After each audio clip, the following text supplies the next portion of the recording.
to Board Governance, Risks and Opportunities in a Complex World. My name is Liz Ann Eisen, and I'm the acting professor of the practice at Cornell Law and Cornell Tech. I've been teaching at Cornell since 2018 with an interim stint as the deputy director of the Division of Corporation Finance at the SEC, where I oversaw disclosure operations for all public companies. I have and continue to serve on public, private, not-for-profit, and government boards. Today's program brings together a group of experienced and thoughtful people around the AI and geopolitical opportunities and challenges facing board members in an increasingly complex world. Similar to some historic transformative technologies, AI has the power to transform both the front and back end of businesses. It can drive efficiencies and improve capabilities. Given the explosive growth of AI, we thought it was important to offer this program and to talk about this topic. We can barely scratch the surface in an hour, though. This hour-long session is a preview for a full in-person Cornell certificate program in early November. Details are available on eCornell. I will introduce our panelists and then we'll jump in. Dr. Irving Wadlowski-Berger is a recognized thought leader in AI. He is currently a research fellow at MIT and Stanford after a 37-year career at IBM. Bill Priestap was the former head of counterintelligence at the FBI and now leads Trenchcoat Advisors, bringing his expertise to bear in the private sector. Noah Phillips is a former FTC commissioner and now a partner at Cravath, a world-renowned law firm. Dave Kapos was the former head of the US Patent and Trademark Office and is also now a partner at Cravath, leading the IP practice there. He is also an adjunct professor at Cornell, and I have the pleasure of co-teaching a class with him. We will take questions, so please put them in the chat. I'll watch for them, and once everyone has given their remarks, we'll turn to the questions. With that, let's jump in. Let's start with you, Irving. What should board members be asking their senior leaders about AI deployment? Lizanne, first of all, thank you for inviting me to be part of this very interesting panel. AI has been generating huge attention, especially in the last few months. And I've been trying to sort out what is hype and what is real about large language models, generative AI, ChatGPT, and related recent AI breakthroughs. There is no question whatsoever that AI has emerged as the most important transformative technology of at least the first half of the 21st century.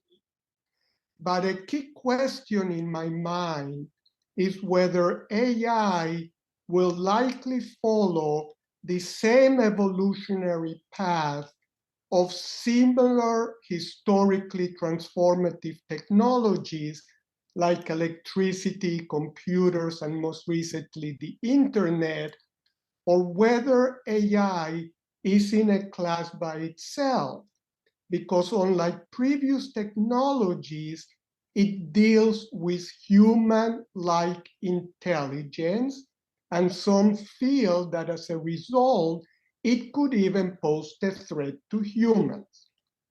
Now, over the past 2 centuries, we've learned that historically transformative technologies have great potential from the outset, but realizing that potential requires major complementary investments, including business process redesign, innovative new products, the reskilling of the workforce, as well as a fundamentally rethinking of organizations, industries, economies, and societal institutions. I have concluded, and this is an opinion, that AI should be treated by company senior executives and board members like other major technologies like the internet. When dealing with AI products, they should focus on the classic questions like how to best leverage AI for business values. Boards should ask questions about the specific AI project a company wants to pursue, especially do they have a good business case? Do they have the right skills? Have they reached out to the right partners and so on? They should ask questions about potential major problems, not at all whether AI poses an existential risk to humanity. Leave that to other people, but major legal issues like copyright infringement, regulatory issues like those being considered by the European Union, and potential cybersecurity issues. All of these, which Dave, Noah, and Bill can best comment on. So, Irving, following up on that, what you mentioned reskilling and other things. What are some of the key near-term business opportunities and risks for AI? Well, a recent McKinsey study based on a survey that was published just last month wrote about the economic potential of generative AI and identified 4 major business opportunities: customer operations, marketing and sales, software engineering, and research and development. All those feel absolutely right to me, as well as perhaps other business functions and processes. But I am much less sure about the consumer applications that many have been writing about for generative AI and chatbots, such as AI assistants, AI mentors, tutors, coaches, advisors, and therapies. Human tasks and behaviors are much more complicated and much less understood than business processes. And as a result, while I'm totally comfortable that we'll make huge progress in applying AI to the business processes, I am not so sure about applying it to human behaviors that we barely understood. Now, finally, ChatGPT was released on November 30th of last year, and within 2 months, it had been accessed by over 100 million people. I think now it's probably close to 200 million, and it's propelled AI into a whole new level of expectations, which has been accompanied by what people are now calling an AI gold rush that has been attracting a lot of attention from startups and investments. If you look at previous historically transformative technologies, they've all been accompanied by a similar gold rush.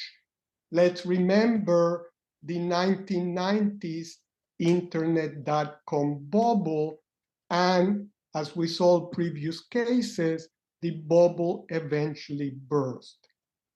Now, it's too early to tell, but my opinion is that something similar is likely to happen with the current AI gold rush. And this is something that boards should be very watchful as companies contemplate major investments and acquisitions. Thank you, Irving. We'll look forward to your comments in our discussion. For now, I'd like to turn to Bill. And before we turn, though, Bill, to geopolitical risk, would you like to briefly comment on anything that Irving said?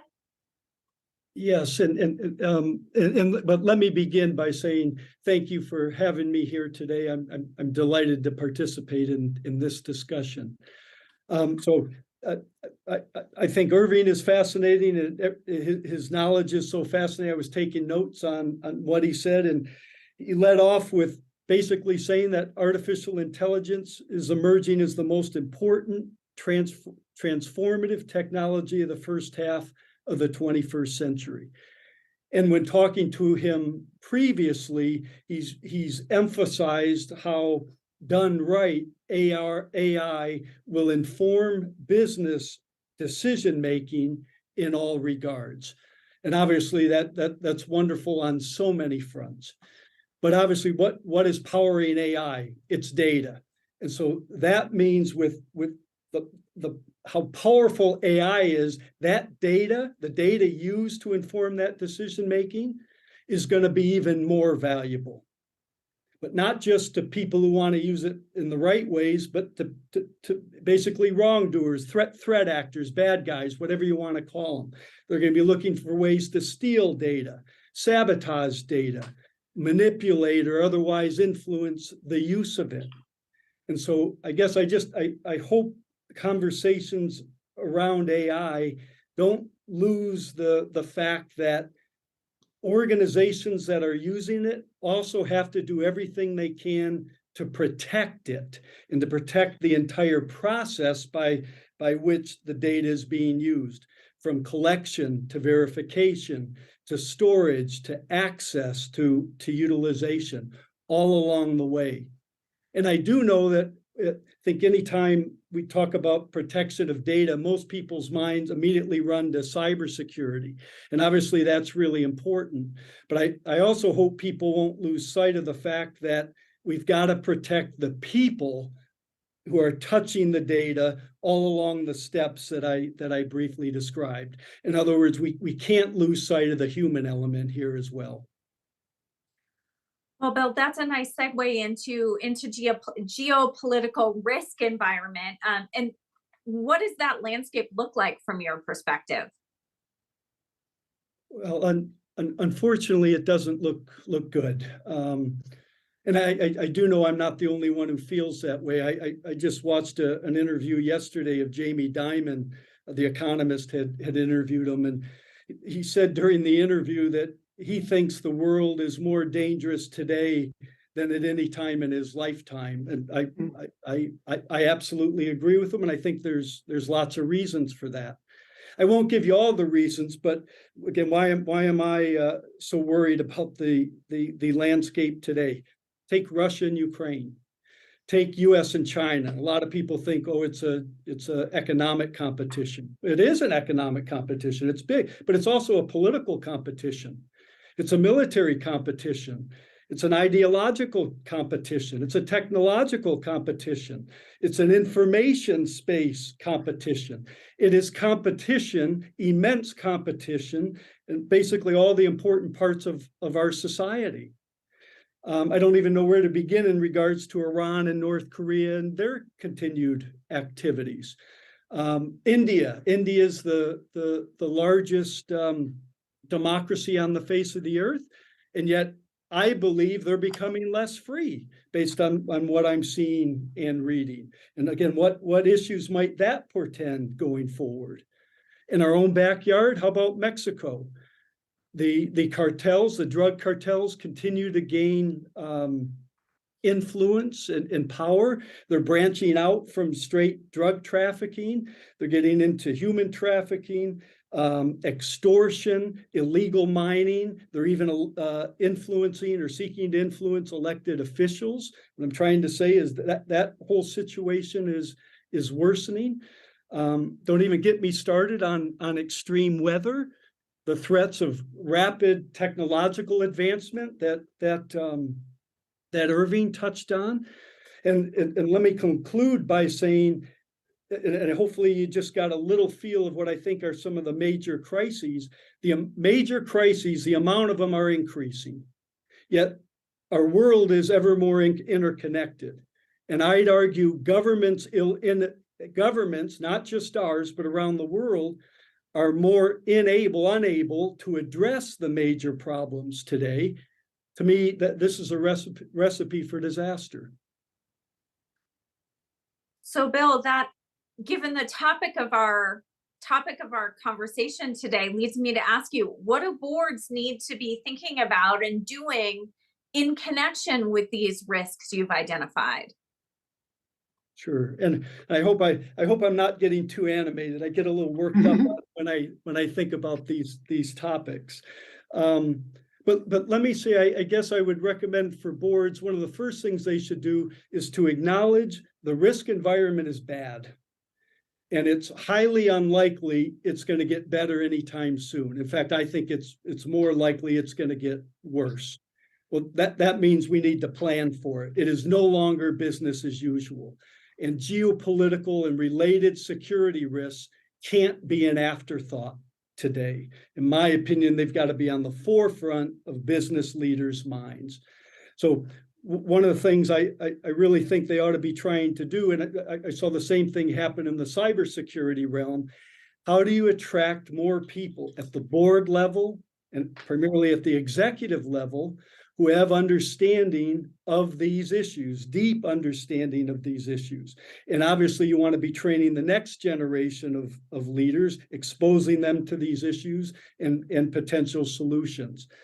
But then basically, again, let's just call it getting expertise in organizations. Understanding of these issues is wonderful, but then to me, you've got to lay basically a risk lens over the most important decisions your business is making, whether it's in regards to expansion, investment, where to pull out or not pull out of certain regions of the world, hiring, due diligence, the security of the organization.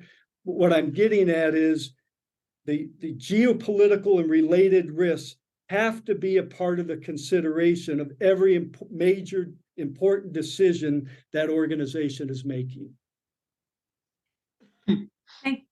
Thanks, Bill. It strikes me though that our topic you've identified our topic today is risks and opportunities. You've described a dangerous risk environment. What opportunities does this environment provide? Sure. So I guess the thing that immediately comes to mind is the old adage about the two hikers in the woods who spot a bear, and how do you survive? Well, you survive by outrunning the person you're with. So if I'm a business, and again, I'm competing with lots of others in my industry, first and foremost, I've got to outrun them.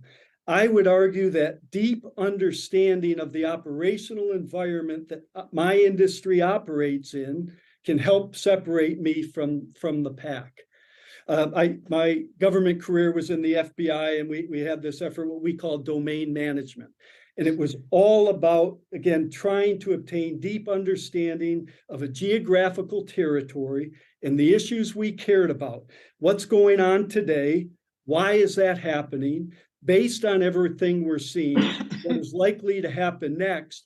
And then how do we position the organization, resource and tool-wise, to basically be able to respond to what's coming next? I believe strongly that all organizations ought to be doing similar things today. Thank you, Bill. I'll look forward to talking more about this with you in our chat, our group discussion at the end. For now, Noah, before we turn to regulatory topics, would you like to briefly comment on anything that Irving or Bill has said thus far? I doubt I can treat the topics that Irving and Bill were covering as well as they did. What I will say, though, a little bit of bottom line up front, in terms of what Irving said and how boards should be thinking about some of the opportunities, those same questions can also be asked about some of the regulatory risks that we'll talk about. But Lizanne, I did the worst thing you're supposed to do on a panel like this. I didn't open with how excited I am and how honored I am to be here with all of you. It's a great group of people, and thank you so much for the invitation. Thank you, Noah. We're glad to have you participate. So let's turn to the topic of regulation. How are regulators thinking about AI, both in terms of competition and consumer protection? Sure. So I sat down at my desk this morning and I opened the Wall Street Journal online, and Dateline 10/14 today, what's the report? the FTC has sent a letter to ChatGPT, to OpenAI, about ChatGPT, and they're investigating. Now, this is a press report, and it is what it is. But it's not surprising to me at all to see that the government is following the sort of gold rush that we're seeing in the business community and beginning to ask questions of probably the most famous company synonymous in the public mind, at least, with the utilization of AI, and that they're looking at the risks that it poses. Because on some level, that's what government regulators do. And it's important to understand that regulators don't always think just in terms of what are the laws that I personally am enforcing, and am I doing it adequately? They're often addressing these bigger picture issues. We think this is a concern, and what are the tools at my disposal to address it? I'm doing securities, I'm doing competition, I'm doing consumer protection, whatever it is. And that is exactly how regulators in the US are looking at AI today. So just a few examples of this just in the recent weeks. You saw the chair of the FTC, Lina Khan, do an essay in the New York Times about the competition problems and the consumer protection problems that we see in AI. That was preceded by a very, very negative report that the FTC produced while I was still on the commission about AI. Congress asked them to look at whether AI was a good tool to solve a series of problems that Congress perceived on the internet. And what the agency wrote back was, no, AI itself is the problem. And they identified a lot of risks that went with it. We also saw a joint statement by the EEOC and the CFPB and the FTC and the DOJ about discrimination in AI. And I'll talk about that in a minute. And of course, the FTC recently put out a very prominent blog post about some of the risks that it sees, both in terms of consumer protection and competition with, in particular, generative AI. So regulators are saying that they see risks. And the news report today reflects the fact that they are beginning to look into the companies that they associate with those risks. So let's talk a little bit about what they're saying and what they think they're seeing. There's a lot of different topics that these various publications have covered. I'll start with some competition issues that they believe that AI raises. So one classic competition issue is, of course, how we treat pricing, right? We all know the basics of the law. It's very illegal to agree on pricing. But for those of you who know antitrust, it's okay to do tacit collusion. It's okay for the gas station on one side of the street to see what the gas station on the other side of the street does in terms of pricing its barrels of gasoline to sell, or its gallons of gasoline to sell to consumers. That's okay. What do you do when there's an algorithm helping to make the decision? How does that work? There's an academic study from just a few years ago that showed that it took artificial intelligence software very little time to learn how to collude. Right? These are very basic games, and basic math gets you to the proposition that you both make money if you sort of set a price and don't compete that much. So regulators are going to be looking for where companies are getting involved in utilizing AI for assessing pricing, because they're very worried that the result is going to be something that is not good for consumers, that is not good for competition. And so thinking about where you're using AI, we're going to get to this in a moment, is a very important thing to do. They're also looking at some of the inputs to AI because they see a lot of the positive potential for competition, for companies of utilizing it. They want to make sure that everyone has access. When I was on the commission, we challenged successfully the merger of NVIDIA and ARM, right? NVIDIA's chips and the designs that ARM offers to many customers in the semiconductor industry of how to design chips are really important for powering AI. And the same can be said for access to data, like Bill was talking about earlier. AI are trained on data, and it's really important for companies to have access to that. So the competition enforcer becomes concerned when you're erecting barriers to access to those data, access to those chips, and things like that. But actually, I think if you read the government statements, the most activity we're going to see, and I want to say I was prepared to say this yesterday, but it happens to be provably true today in terms of these press reports, isn't in competition enforcement. It's in consumer protection. It's in looking at where there is deceptive practices, where there is discrimination, where fraud is being enabled by AI, right? Training a chatbot in a phishing exercise is going to be a lot more effective than just an email, or at least maybe much more effective. And it's important to understand that. So what are people looking at? They're looking at truth in advertising. They're looking at the hype that Irving was talking about. If you are out there claiming that your product does one thing, but you don't have a basis to say that, you can be liable. Maybe not you individually, the board member, one hopes, but certainly the company. And that's a risk out for which you need to look. Another thing they are looking at, as I mentioned, alluded to earlier, and this is agencies across the government, and they just put out a statement on this, is discrimination. What do they mean by discrimination? The CFPB, the FTC take the position that pretty much anything that produces a disparate outcome constitutes discrimination under their statutes. They are going to be looking for the inputs. Are you thinking carefully about how you design the inputs to your product? They are also going to be looking at the outputs and whether you allow some access so people can evaluate how your systems are looking. And where you are involved in parts of the market that are particularly sensitive, housing, credit, employment, things like that. Their legal authorities are greater, and also their concern about discrimination is rightly greater. So sorry, I've just given you a lot to think about, but there's been so much said by government regulators on the competition and on the consumer protection side. I hope a flavor of that was helpful. It was, Noah, thank you. But given all that, can you boil it down and talk a little bit about how board members should be thinking about these regulatory risks and considerations? Absolutely. I mean, I think the first thing to start with is to understand, how is your company using AI?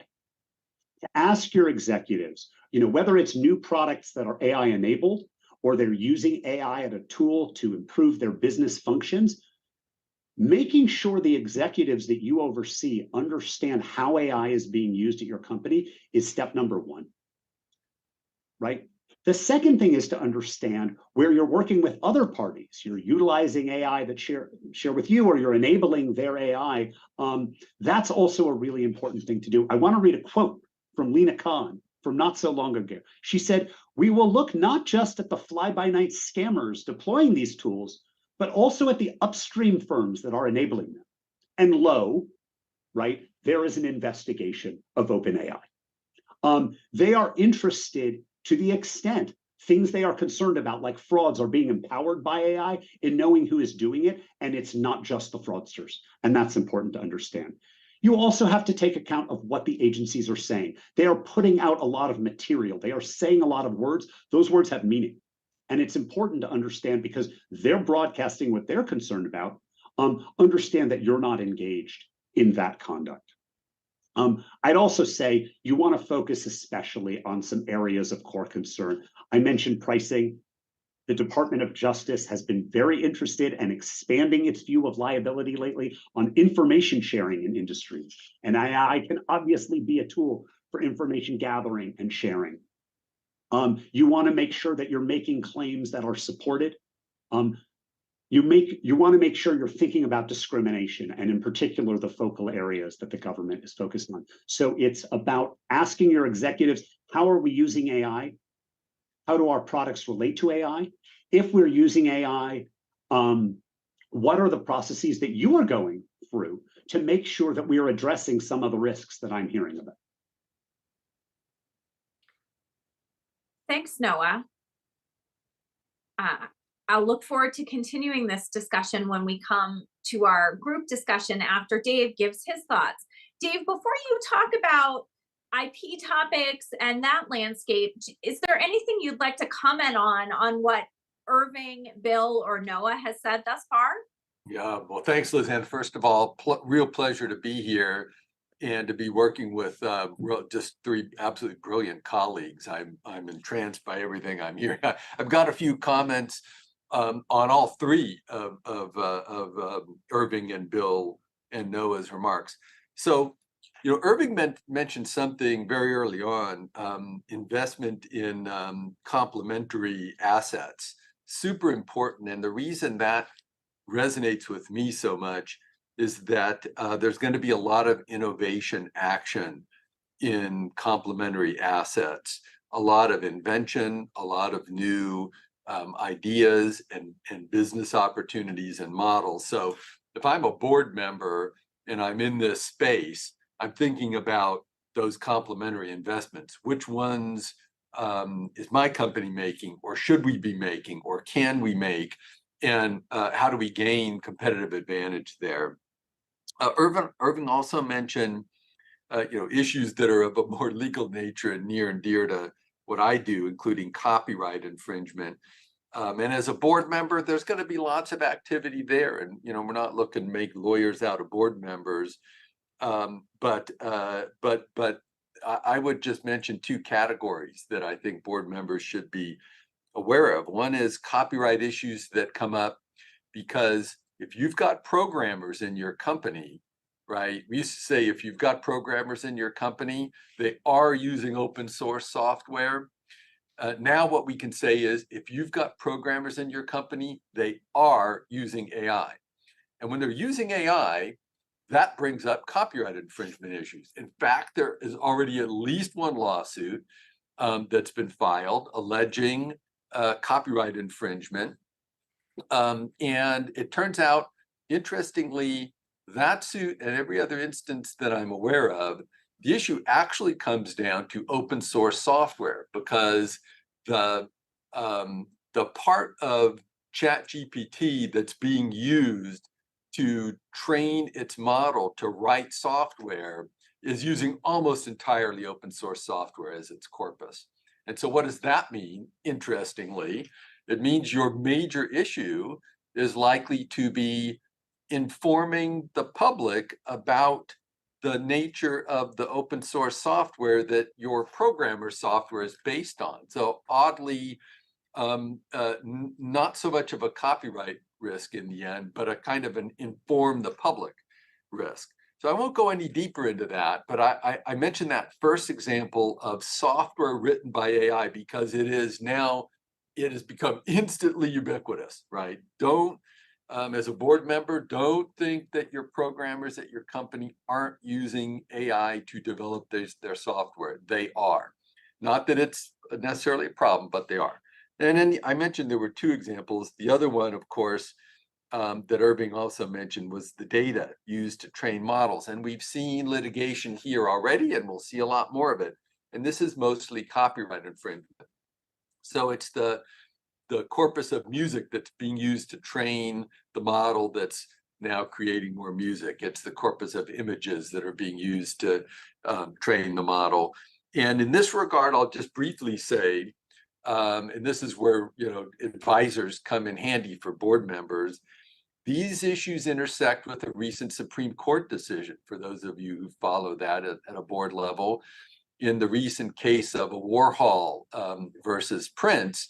And the Supreme Court came out with a decision that creates, again, to the point of this program, Lizanne, new risks and new opportunities in the area of data models that are being used to train AI. And the risks I've already mentioned, but there's a very significant opportunity there, which board members need to be aware of, which is creating markets. Because what the Supreme Court decision said, part of it was that if you create a market in a particular area that involves copyright, so images, music, you can avoid that particular Supreme Court decision, and you can have an ability to charge to gain economic remuneration for your company as parties use data that otherwise might be deemed unprotectable. So I won't go any further again, just wanted to alert people to the level of issues that are coming up here. Turning for just a moment to Bill's great comments, geopolitical risk.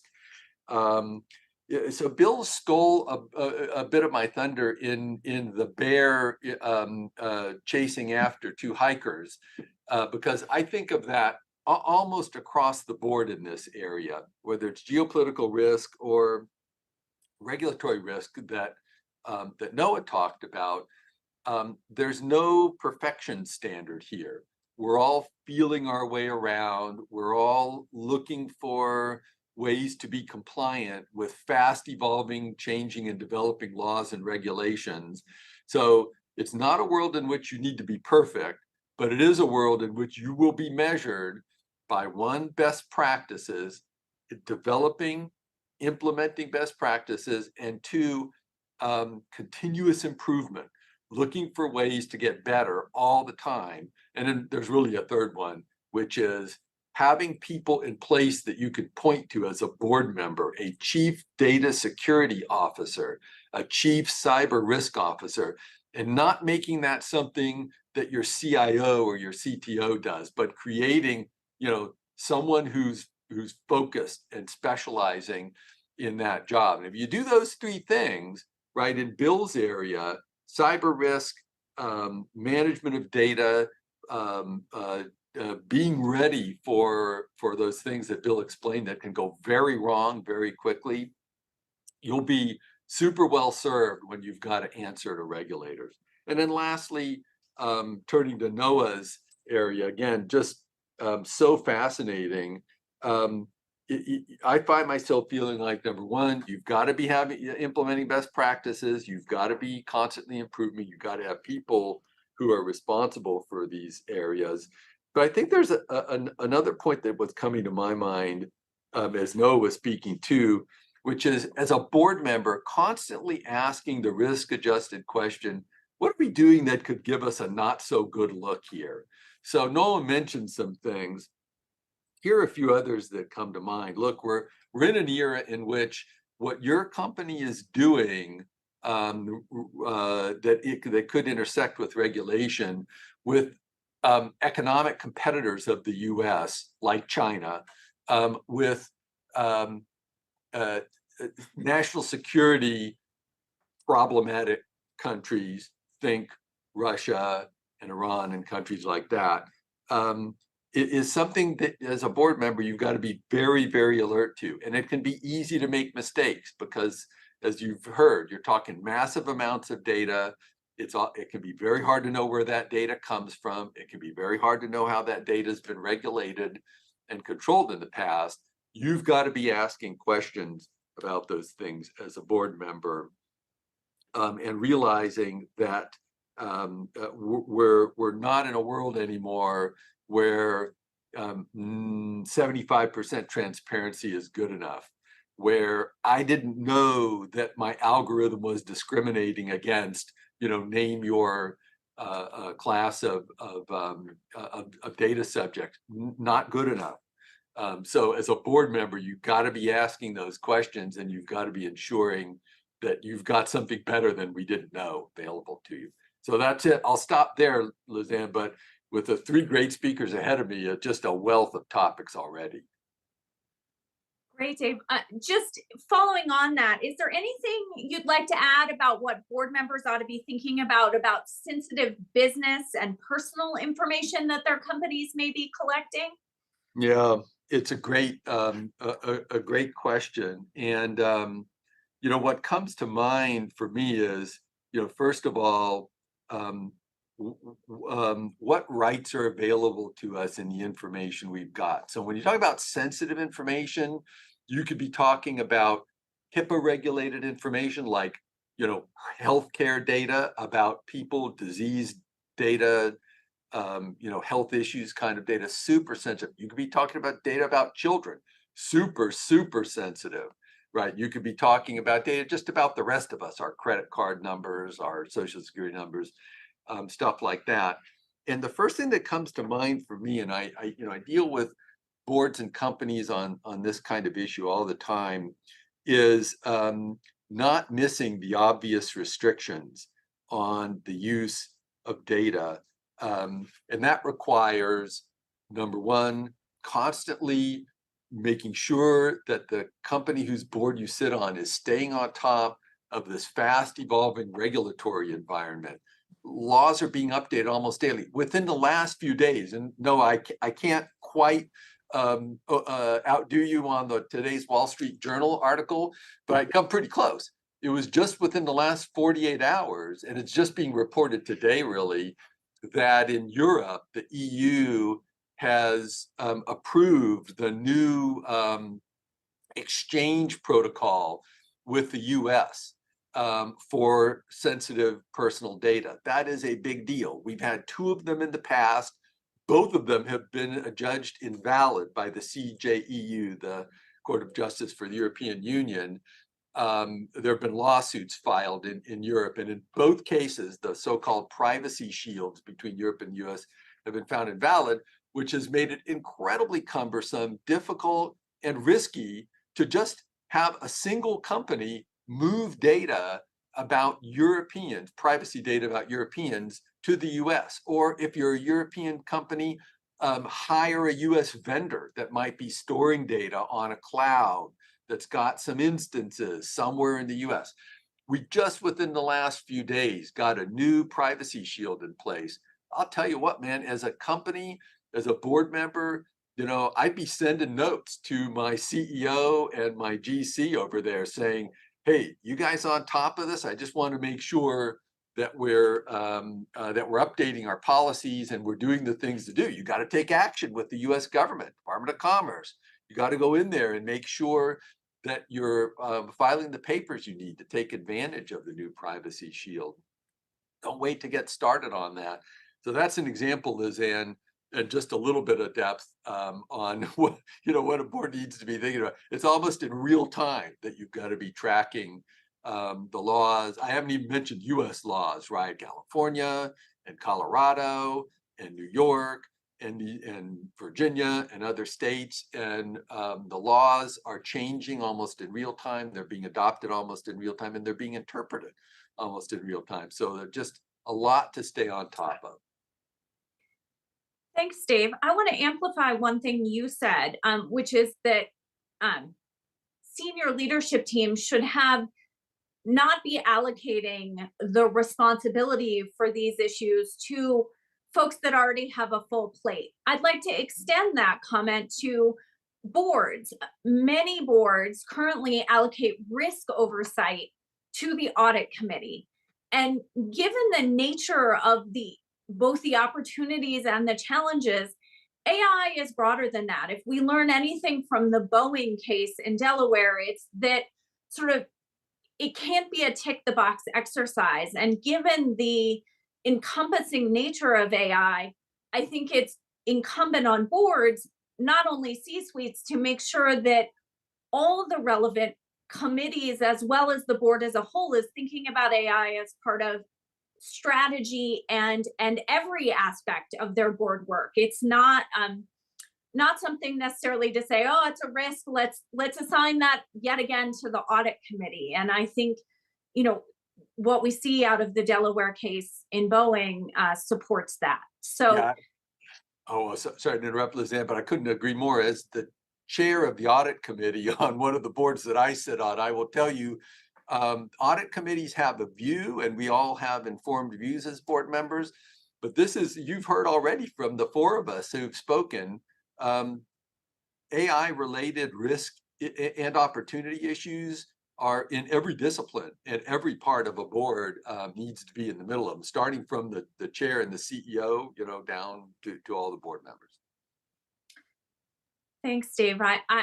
Before we open it up to questions, I'd like, you know, Irving, by virtue of going first, didn't get to comment on what everybody else said. So Irving, I'll turn back to you to ask if you have any comments on the things that have been said thus far. Well, Lizanne, first of all, notice that a common denominator in everything the four of us have said is the central role of data. Now, we may say, well, that's obvious. Let me tell you, I've been involved with computers since the summer before I entered college in 1962.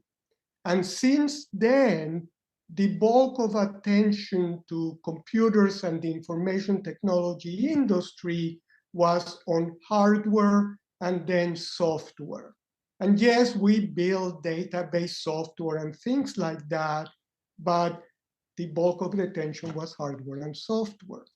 Then the internet came in, and then we have been getting gigantic amounts of data. Remember, big data didn't enter the lexicon until the 2000s, because that's when we started getting the flood of data. And then what we have been learning is how to leverage all that data to make predictions and decisions, which in the end is all AI is about. And in fact, the research community is increasingly using the term data-driven AI to put the focus on the data you need to make good decisions and predictions, rather than just the algorithms like in machine learning and deep learning. Now, given data, what Bill said about security is critical, because what are all the bad people trying to do? They're trying to steal our personal data. They are trying to steal the personal data that companies have all about us, and they are using all that to steal our identities. And let me tell you, I worry much less about the impact of all these attacks on the internet and the digital economy than I do about whether AI is an existential threat, because the more dangerous the digital space becomes, the less we'll be able to trust it and do things there. Now, Noah mentioned regulation, and especially consumer regulation. Now, if if a company makes a bad strategic decision, they make a really bad acquisition, and they blame AI for advising them to do that, I don't think regulators will get involved in that. No, I think regulators will say, well, you're a bad businessman. But now let's take consumer protection. Now, I believe therapists are licensed. Is that correct? In almost every locality. And now, if we start getting new kinds of AI therapies, Noah, who is going to license them? And who is going to regulate the AI therapies that are being licensed? And if you said, well, no, you're on your own, well, but I thought we're talking about consumer protection. If I hire an AI career coach or an AI relationship advisor, and they give me absolutely disastrous advice that destroys my marriage, destroys my career, Noah, who do I sue? And who protected me? And then finally, David, you and I work really closely on open source software of all types when we were at IBM. And one of the questions that, let's say, the Linux Foundation and the open source community is asking itself now, how about open data? What are the licenses? What applies? It would be really nice to be able to have the equivalent of open source software and collaboration with open data, but the rules of the game, we don't know what they are. We don't know about license, ownership. And David, I don't know if the USPTO that will help work all that out, but I think that's all really important work to be done. Thanks, Irving. I want to turn to a question from the audience that that really ties in, I think, to what you're talking about, what Bill has talked about, Noah and Dave. And it comes back in my mind, I'm putting words in Claudia's mouth, who asked the question, but really trust. And considering all of the risks and opportunities that have been described today, how do you see in your travels, and how do you recommend compliance offices and compliance officers in companies to implement more rules and ethics to protect not only the market, but the company from AI misuse? Bill, you wanna jump in there, or Dave? Yeah, I guess Dave's probably more knowledgeable on this than I, but let me say that from my primarily private sector experience, that one of the things I've seen organizations really struggle with is the difference between, let's call it, rules or policies of trying to govern employee behavior, or in this case, employee use of AI. But then the difference between those rules, which again, as long as the organization is consulting sound, good lawyers, those rules are pretty darn solid. But what I see again and again is a disconnect between those and the employees' practices. And so I guess what I'm getting at, it's one thing to have that set of rules to govern employee behavior in this regard. But to me, the question is, how do you get people actually to understand what those rules are and abide by them? And I know it's not a sexy topic at all, but I think, again, from what I've been exposed to, there's a really big training piece missing in regards to the disconnect between policy and practice. It's not limited to the AI space, but I'd argue going forward that they're going to have the same problem that many others have. But Dave?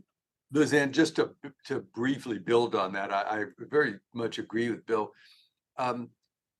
To go back to the example of programmers using AI in their work, I really don't think it's practical or appropriate for a board member or CEO or GC or whatever to be telling the programmers don't use AI. It's just fantasy land to say that, right? To Bill's point, if that's your policy of your company, you're going to have a big disconnect between policy and practice.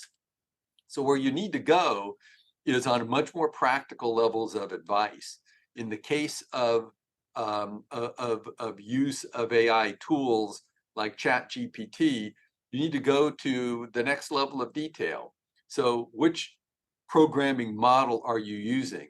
One that is just copying in code, and there are examples of that happening that can pretty readily be identified as open source code from some particular license, or a model that intentionally modifies the code, and if so, how much? Then there's questions like, all right, so let's run code scans on the code that we're getting after AI generation so that we can make sure, or at least take a good faith effort at complying with notification requirements, right? That's not that hard to do, and it can be done, and it's very practical. And again, you don't have to be perfect with these things. You just have to be taking a good faith effort, employing best practices, and ever improving with someone who's in charge. As you said, Lizanne, before, it's their job, not grafted on someone else's job. And you'll have a much more practical solution than trying to tell people, no, don't use AI. Let me give an example from open source software and Linux in particular that Dave and I lived through. When IBM was trying to decide, when we were trying to decide whether to embrace Linux in the late 90s and then 2000s, we did a lot of due diligence, because was Linux just a bunch of hackers that got together and it was the Wild West and you were on your own? Well, if that was the case, how can we recommend Linux and embrace it, especially, to our corporate customers who relied on IBM who trusted IBM to do the due diligence. And David, you might remember, we did a lot of work to make sure this was a good community. This was a community we could trust, and on and on and on and on. And that convinced us that these were good people to hang out with. And in the end, there is no substitute for classic behaviors like due diligence, get to know the people. If you don't understand it well, work through a company that understands the technology and they can help you do that. And I don't see any magic for trust beyond the obvious. David, do you have anything to add to that since you were there? Yeah, fully agree, Irving. Companies will have to do some diligence. They'll have to do some work, and then casting their lots in with other parties who are trustworthy and are playing by the rules is really important. So we've got only a couple minutes left. I want to go around the horn on one more audience question. Quickly, just one piece of advice it's a question from Andrea Waslander. Thank you. Considering the risks that are being described, how can board members be prepared and effective? And I'll start with that and say that my advice would be to treat AI and data privacy and trust like you would treat any other board subject of significant importance, like any strategic transaction. If you're on a board and you are thinking about doing an M&A deal, or you're thinking about some other, transformation in the business, approach this topic like you would that. Don't relegate it to a committee. Ask questions, bring in expertise that the board may need in this new area. And so that would be my advice. And let's just go quickly around the horn. Irving, what about you? I couldn't agree with you more.